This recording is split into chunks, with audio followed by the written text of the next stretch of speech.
Welcome to Luca is a Billionaire, where the only thing I invest in is your answers. You have the PA set in memory.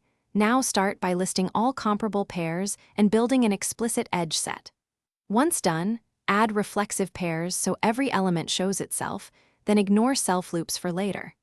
Now identify immediate transitive triples. When a right arrow B and B right arrow C exist, mark a right arrow C as candidate for removal. You perform these first actionable checks because removing these obvious transitive edges reduces graph complexity and prepares for the cover relation extraction you will do next. Now you run a full pass to catch all transitive edges. For every edge, X, Y, search for an intermediate Z where X right arrow Z and Z right arrow Y. Use depth first or breadth first search, or compute the reachability matrix via Boolean multiplication to speed this up on dense sets. Once you detect an indirect path, flag the direct edge as transitive but do not delete anything mid-pass, because that can hide other transitive relations. Make sure to preserve edges that are the unique cover relation between two elements.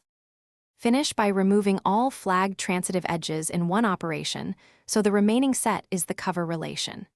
Next, draw the Hasse diagram using vertices and only those upward cover edges. This yields the minimal ordering visualization.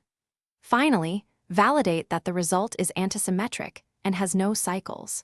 If something goes wrong, rerun the reachability computation, confirm you handled duplicates and indexing correctly, and make sure you did not delete edges during the detection pass. Thanks for watching and please subscribe. It's the best investment you'll ever make.